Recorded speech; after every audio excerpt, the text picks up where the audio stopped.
ውዶቼ በባለፈው ክፍል እንደተመለከታችሁት እንግዲህ ኤቢ ናታንን ስለ ዳጣ አባት እንግዲህ ሲሳይ እንዳልሆነ እየነገረችው ነበረ።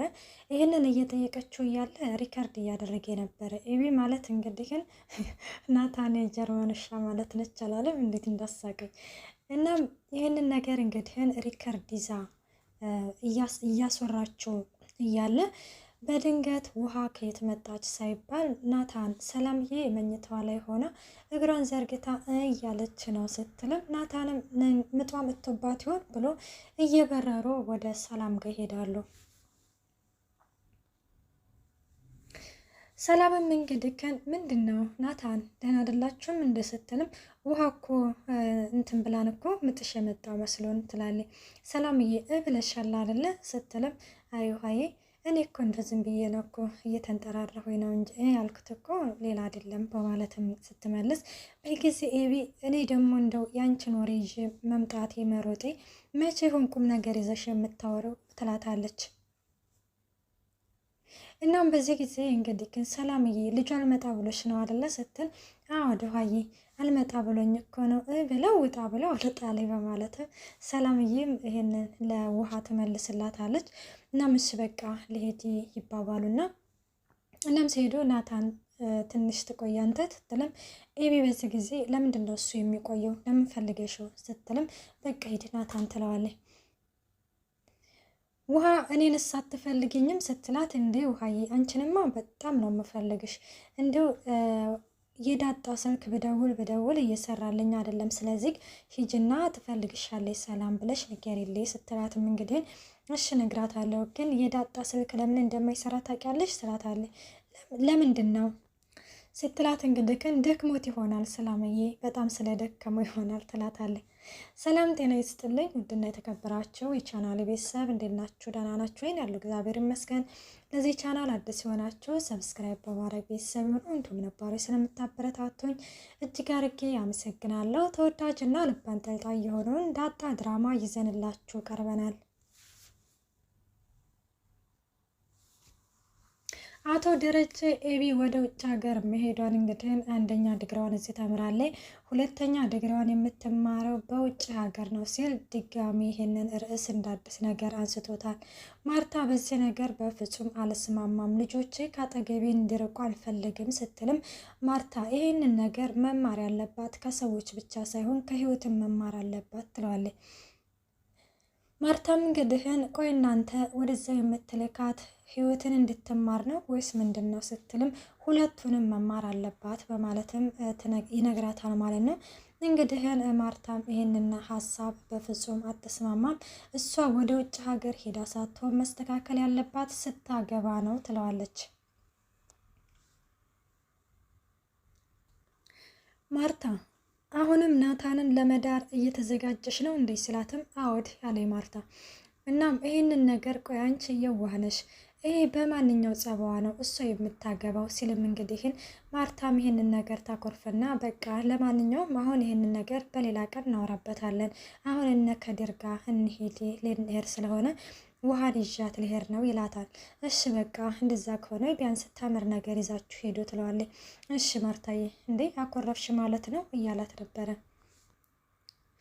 ሰላም እንግዲህ ለዳጣ የሆነ መልእክት እየጻፈች ነው። እንዴት እንደተወለደች፣ ማን አባቷ እንደሆነ፣ ማን እናቷ እንደሆነች እንዲሁም እኔ እናትሽ እንደሆንኩ መቼ እንዳወቀች እንግዲህ ሁሉንም ነገር በዝርዝር እንግዲህ ደብዳቤ ጽፋለች። ሰላምዬ በፍጹም መሞት የለባትም። አንደኛ ዳጣ ይህንን አመት ሙሉ ለ21 አመት በጣም ስትሰቃይ እናቴ ስትል ኖራለች። ሲቀጥል ደግሞ እስሯ ሆና እንኳን አላወቀቻትም። ስለዚህ ዳጣ እናቷን አውቃ ቢያንስ እውነታውን ተቀብላ ቃል በቃል ተነጋግረው ነው መሆን ያለበት። ኦኬ ማርታ ማወቅ የለባትም ነው የሚባለው። ደረጀ እንግዲህ ማርታ ይህንን ነገር ከሰማች ትሞትብኛለች ነው ያለው። ልክ ለሰላምዬ በሚስጥር እንደነገራት ቢያንስ ዳጣ እንኳን በሚስጥር አውቃ እናቷ ሰላም ነች ብላ እንግዲህ ማወቅ ያለባት እንጂ እኔ እንጃ። እኔ ሰላምዬ ሞተች ብለው ከዚህ ከድራማ ታስወጧት በጣም ነው የሚደብረው ከምንም ከማንም በላይ። ምክንያቱም አንደኛ ደረጃ ጸጸቱን አይችለውም፣ ሁለተኛ ደግሞ አሁን ለናታን እንግዲህ የሰጠችው ደብዳቤ ናታን አሁን ላይ በጣም ትልቅዬ አደራን የተቀበለው በህይወቱ በጣም ከሚባለው በላይ ትልቅዬ እንኳን ይህንን ያህል ደብዳቤና አይደለም በባለፈው ዳጣ እንግዲህ ደረጃ አባቷ እንደሆነ ስለነገረችው ማመን በጣም አቅቶታል። በጣም ከሚባለው በላይ ደረጀን እንግዲህ ባየው ቁጥር ራሱ በጣም ያፍራል፣ ይደነግጣል፣ አንገቱን ያቀረቅራል። አሁን ደግሞ ከዛ የበለጠ ነው እንግዲህ ሰላምዬ አደራ የሰጠችው። ይሄ ደብዳቤ እንግዲህ ኤቢ ደግሞ ስላየች እንግዲህ በፍጹም አትፋታም። ሰላምዬ ይህንን ደብዳቤ ለናታን እንግዲህ ግን ትልቅዬ አደራ ነው የምሰጥክ ናታን፣ እኔ ይህንን ደብዳቤ የምትሰጣት እኔ ከሌለሁ ነው ማለት እንግዲህ እኔ በህይወት ከሌለሁ ነው ወይንስ እንግዲህ ግን ሰላም ደግሞ የሆነ ልጇን ወልዳ ወደ ሌላ ጋር ልትሄድ ነው ወይስ ምንድን ነው? እኔ በጣም ነው ግራ የገባኝ። በጣም ነው እኔ እንጃ ለምን እንደሆነ አላውቅም። እናም አሁን እንግዲህ ናታን ይሄንን ደብዳቤ ተቀምጧል፣ ይሄን ተቀብሏል ማለት ነው። ይሄንን ሲያወሩ እንግዲህ ኤቢ ደግሞ ተደብቃ ሰምታለች። እንግዲህ ትልቅ አደራ እንደሰጠችው እንግዲህ ያው ሌላው ዝርዝር መንዘርዘሩን ባታውቅም እንግዲህ ትልቅ አደራ ለናታን እንደተሰጠ ኤቢ ያውቃለች። ያንን ደብዳቤ እንግዲህ ተቀብሎ ናታን በጣም ጥያቄ ሆኖበታል ውስጡ።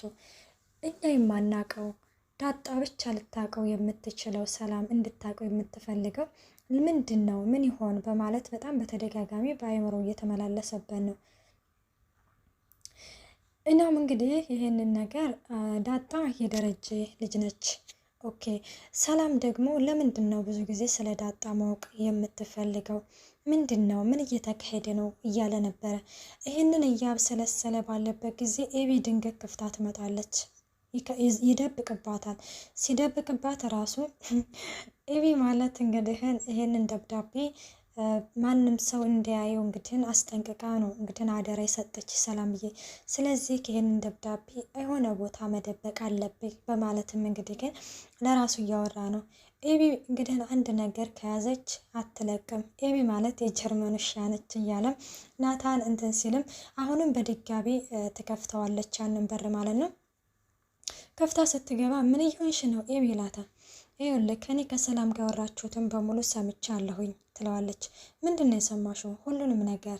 ምንድን ነው ሁሉንም ነገር ሲላትም እንግዲህ እሱ በእጅ ያዝከው ምንድን ነው? ሰላም ነች አይደል የሰጠች ሲል ናታን እንዴት አወቅሻል? ይህንን እዚህ ጋር መናገር የለበትም ነበረ። አይደለችም ቢል ኖሮ አንደኛ ኤቢ አትጠራጠርም ነበረ።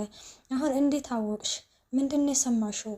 ለምንድን ነው ብሎ እንግዲህ ናታን የሆነ የድንጋጤ ነው ፊቱ ላይ የታየበት እና አንደኛ ሰላም ነች የሰጠች ስትለው እንዴት አወቅሽ አላት። ሁለተኛ ደግሞ ሰላም ስታወሩ ከሰላም ጋር ስታወሩ ሰምቻለሁ ሲል በጣም ተደናግጦ ነበረ ናታን። በዚህ ጊዜ እንግዲህ የኤቢ ትኩረት በጣም የበለጠ እየጨመረ መጣ፣ የማወቋ ጉጉት ማለት ነው። እና በእጅ ያሰው ነገር ሰላም ካልሆነች የሰጠች አሳይ ስትለው አይ አላሳይሽም፣ ይሄ ያደራ ዕቃ ነው አለ። እዚህ ጋር ደግሞ ሶስተኛ የማወቅ ጉጉቷ እንድጨምር ነው ያደረገው። እና የምን አደራ ነው አሳየ ትላለች። በቃ ውጭልኝ ብሎም እንግዲህ ናታን ከዛ ከክፍል ያስወጣታል። ይኸውልህ በዛም ሆነ በዚህም ይሄንን ነገር እኔ አይዋለሁኝ በማለትም እንግዲህ እንትን ትላለች። ማርታ ያው ልብሷን እያጣጠፈች ነበር እና ኤቢ ትሄዳለች። ኤቢ እንግዲህ ዘላ አልጋው ላይ ስትወጣ እንዲሁም ምን አይነት ማነሽ መርዳት አደረግሽውና ያጣጠፍኩትን ነገር ትበታትኛለሽ ስትልም የኔ ውድ እናት በማለትም እንትን ትላለች። ለምንድን ነው ከአባትሽ ጋር እነ ከድር ጋር ያልሄድሽው ስትላትም ምን እሰራለሁ ሄጄ ውሃና ምጥን አብረው ሄደዋል ትላለች። ነገሩ አንቺ ሄድሽም አልሄድሽም ችግር ነው የምትፈጥረው በማለትም ማርታም እንግዲህ ትመልስላታለች። ይኸውልሽ እማዬ ሰላም ለናታን አደራ ብላ የሆነ ነገር ሰጣቸው፣ ምን ይመስልሻል ትላታለች። ውይ እስቲ ልጅቷን ለቀቅ አድርጊያት፣ እንግዲህ የልጇን አባት ነው እያልሽ ስትጨቀጭቂያት የነበረው እሱንም እንግዲህ እራሷ እናገራለሁ ብላለች። ሌላ ምንም ሚስጥር ሊኖርም አይችልም ትላለች። አይ እማዬ የሆነ ሚስጥርማ አለ የሆነ ነገርማ አለ ትላለች።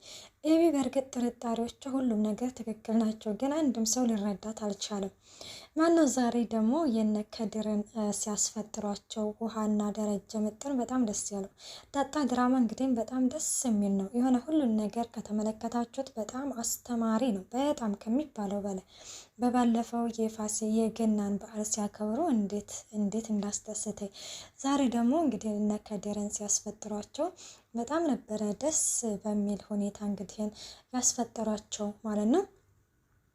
እናም ማርታ እንግዲህ ኤቢን አንቺማ ሳይኮሎጂ ማየት ያስፈልግሻል፣ የስነ ልቦና ወይ ጸበል ንቅ አርጌ ነው አይማየ እኔ ደህና ነኝ ስትላትም እንግዲህ እንትን ትላለች። ውጭ ሀገር መሄድ ይሻልሻል ወይስ ጸበል ስትላትም ሁለቱም አልሄድም ትላታለች ማለት ነው። እንግዲህ ደግሞ ዳጣና ናታን ወደ ውጭ ወጥተው ነበረ። እንግዲህ ራስ ልጋብዝሽ ምናምን ብሎ ያው ሻይ ነው እንግዲህ የጋበዛት። ሰላምዬ ደግሞ ማር አምሮኛል ብላ ነበር እና ናታን ያው ያንን ነገር እንድትገዛልኝ ትለዋለች ማለት ነው። ናታን ደግሞ እወድሃለሁ በይኝና የኔ ውድ እወድሃለሁ በይኝና እገዛልሻለሁ እያላት ነበረ። ዳጣዬም እንግዲህ ማሩን ግዛልኝና ምናምን እያለችው ነበረ። እንግዲህ ማሩን ገዝተው ወደ ቤት እየመጡ ነው። እና ደግሞ ያው ከድር እንግዲህ ውሃ ተምር ትሰጠኛለክ ምናምን ስትለው ኧረ እባክሽ ተምር እኮ በጣም ውድ ነው እንደዚህ ዝም ብሎ ይገኝ መሰለሽ እንደ እያለ እንግዲህ እየቀለደባቸው ነበረ። ደረጀ በዚህ ጊዜ በቃ እገዛልሻለሁ ስላት ኧረ ደረጀ በማለትም እንትን ይላል። ከድር እንግዲህ ደግሞ እዚህ ጋር በእናንተ ሁለት ሚስት ተፈቀደ ወይ ሰላምዬ ነፍሰ ጡር ነች አሉ ሲልም እንግዲህ ደረጀን በጣም አሳፍረውታል። ኤቢ ደግሞ ያው ደብዳቤውን እየፈለገች ነው። አግኝተዋለች ወይስ ታገኘዋለች አታገኘውም የሚለውን ቀጣይ ፓርት ይዘንላችሁ እንቀርባለን። እስከዛው መልካም ቆይታ።